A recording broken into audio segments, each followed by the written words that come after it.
తెలంగాణ రాష్ట్ర ప్రభుత్వం తరఫున ఇండియా కూటమి రాజకీయాలకు అతీతంగా న్యాయ నిపుణుడు న్యాయ కోవిదుడు జస్టిస్ సుదర్శన్ రెడ్డి గారిని అభ్యర్థిగా ప్రకటించడంతో రాజకీయాలకు అతీతంగా మనందరము ఏకం అవ్వాల్సిన సందర్భము.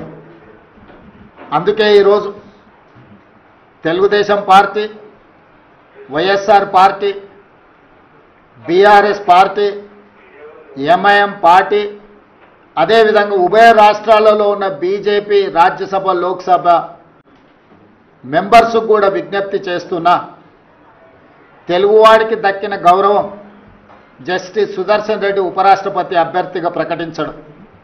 అందుకే మనందరం కలిసికట్టుగా 42 మంది లోక్సభ సభ్యులు, 18 మంది రాజ్యసభ సభ్యులు, ఉభయ రాష్ట్రాలకు సంబంధించిన వాళ్ళందరం ఒక తాటి మీదకి వచ్చి జస్టిస్ సుదర్శన్ రెడ్డి గెలుపులో భాగస్వాములు కావాలి.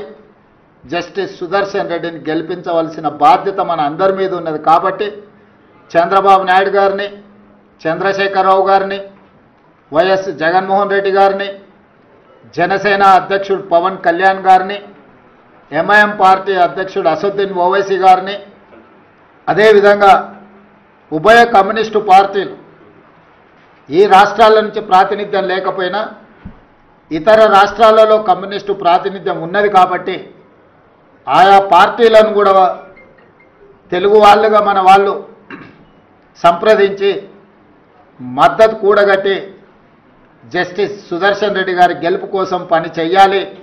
జస్టిస్ సుదర్శన్ రెడ్డి గారి గెలవడము ఇప్పుడు అవసరం. ఎందుకంటే రాజ్యాంగాన్ని పరిరక్షించాలంటే న్యాయ నిపుణులు, న్యాయ కోవిదులు రాజ్యాంగాన్ని ప్రజలకు ఆ స్ఫూర్తిని అందించడానికి ఉపరాష్ట్రపతిగా ఉంటే ఇది దేశ ప్రజలకు ప్రయోజనం చేకూరుతుంది, ప్రజాస్వామ్యం కాపాడబడుతుంది. అందుకే ప్రజాస్వామ్యాన్ని పరిరక్షించడానికి రాజకీయాలకు అతీతంగా మనందరం ఏకమై జస్టిస్ సుదర్శన్ రెడ్డి గారిని గెలిపించాల్సిన అవసరం ఉంది. వారికి మద్దతు ఇవ్వవలసిందిగా ఉభయ తెలుగు రాష్ట్రాలలో ఉన్న రాజకీయ పార్టీలను, వాటి నాయకత్వాన్ని ఈరోజు తెలంగాణ కాంగ్రెస్ పార్టీ తరఫున, మంత్రివర్గం తరఫున వారందరూ కూడా నేను విజ్ఞప్తి చేస్తున్నా.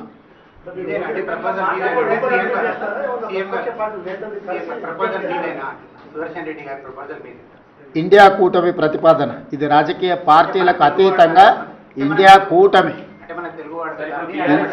కూటమి తరఫున అన్ని రాజకీయ పార్టీలను అడుగుతున్నాం.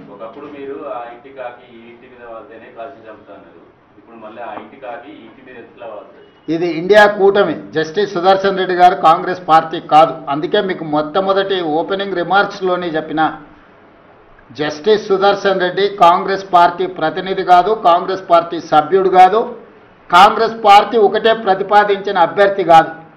ఇండియా కూటమి ప్రజాస్వామ్యాన్ని పరిరక్షించడానికి న్యాయ నిపుణుడు, న్యాయ కోవిదుడైన జస్టిస్ సుదర్శన్ రెడ్డిని ప్రతిపాదించారు. వారికి ఏ రాజకీయ పార్టీతో సంబంధం కానీ, అనుబంధం కానీ, సభ్యత్వం కానీ లేదు. పార్టీలకు అతీతంగా జస్టిస్ సుదర్శన్ రెడ్డి గారిని గెలిపించాల్సిన బాధ్యత ప్రతి తెలుగువాడి మీద ఉన్నది. అందుకే ఈరోజు తెలుగు భాషను ప్రాచీన భాషగా గుర్తించాలనుకున్నప్పుడు అందరం ఏకమైన. అంతెందుకు 1991లో కాంగ్రెస్ పార్టీ పివి నరసింహారావు గారిని దేశ ప్రధానమంత్రిగా చేసి ఉప ఎన్నికలకు నంద్యాలలో పోటీ పడినప్పుడు ఆనాడు గంగుల ప్రతాప్ రెడ్డి గారు రాజీనామా చేసి పివి నరసింహారావు గారు నంద్యాల ఎంపీగా ప్రతిపాదించినప్పుడు పెద్దలు నందమూరి తారక రామారావు గారు ముందుకు వచ్చి ఒక తెలుగువాడి దేశ ప్రధానమంత్రి అవుతున్నాడు అంటే అది మనందరికీ గర్వకారణము. ఎన్నికల్లో తెలుగుదేశం పార్టీ ప్రధాన ప్రతిపక్షంగా పోటీ పెట్టడం లేదు, అందుకే పివి నరసింహారావు గారిని గెలిపించండి అని చెప్పి ఆ రోజు నందమూరి తారక రామారావు గారు ముందుకు వచ్చిండ్రు. సిద్ధాంతపరంగా వైరుధ్యం ఉన్న కాంగ్రెస్, తెలుగుదేశం ఆనాడు ఎన్టీ రామారావు గారు పివి నరసింహారావు గారికి సంపూర్ణమైన మద్దతును పలికి వారి గెలుపుకు పూర్తిగా సహకరించి రాజకీయ విజ్ఞతను ప్రదర్శించారు. ఈరోజు తెలుగు వాళ్ళందరూ కూడా ఎన్టీ రామారావు గారిని ఆదర్శంగా తీసుకొని రాజకీయ విజ్ఞతను ప్రదర్శించి ఒక తెలుగువాడు ఉపరాష్ట్రపతి అయ్యే అవకాశం వచ్చింది. ఈనాడు వారు ఉపరాష్ట్రపతిగా నెగ్గితే భవిష్యత్తులో వారు రాష్ట్రపతి అవ్వడానికి కూడా అవకాశం ఉంటుంది. మళ్ళీ నీలం సంజీవరెడ్డి తర్వాత పివి నరసింహారావు గారి తర్వాత తెలుగు రాష్ట్రాల నుంచి ఒక గొప్ప అవకాశం మన అందరికీ గౌరవం దక్కే అవకాశం ఉంది.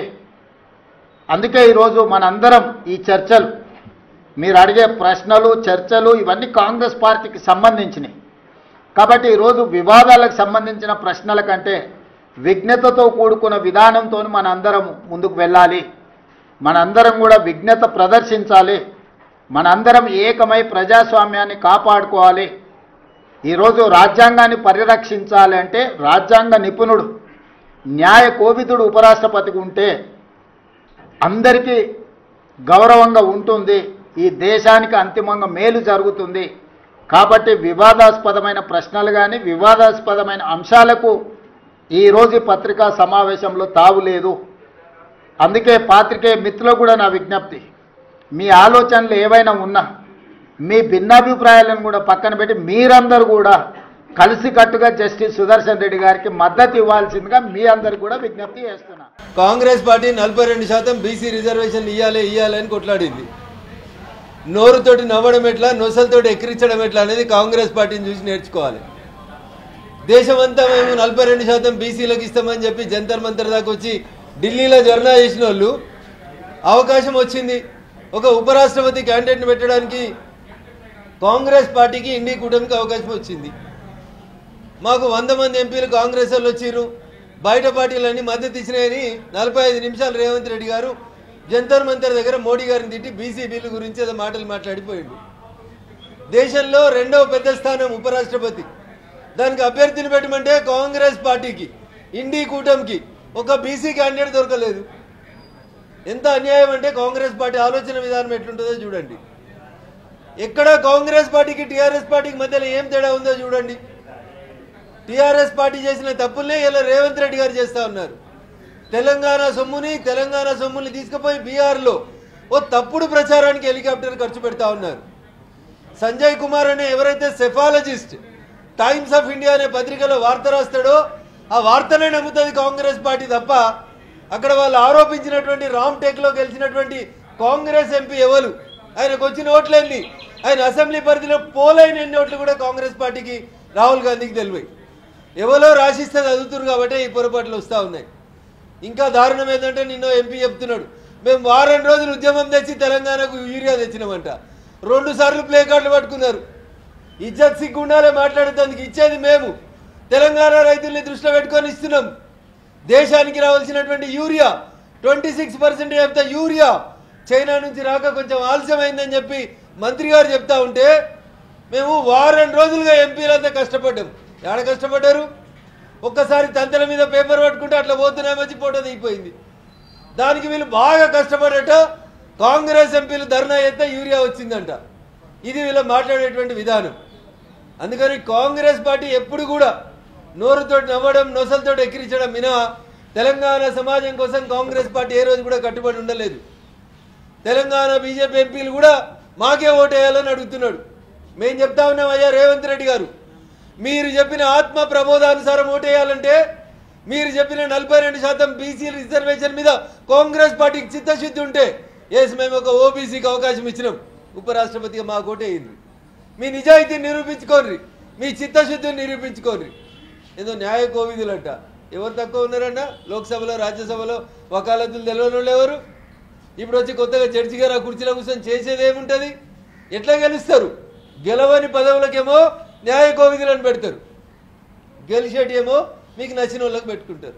ఎట్లా గెలుస్తాడు రేవంత్ రెడ్డి గారు? ఒక సుప్రీంకోర్టులో పనిచేసి రిటైర్ అయినటువంటి ఒక జడ్జిని తెచ్చి ఏదో ఉద్ధరిస్తా ఉన్నట్టు మాట్లాడేటువంటి ప్రయత్నం వల్ల తెలంగాణ సమాజానికి అవమానం చేస్తున్నారు రేవంత్ రెడ్డి గారు తప్ప ఇంకొకటి కాదు. అందుకని దయచేసి కాంగ్రెస్ చేస్తున్నటువంటి ఓటు చోరీ ప్రయత్నం అంతా 100% తప్పుడు ప్రయోగం, తప్పుడు ప్రయత్నం.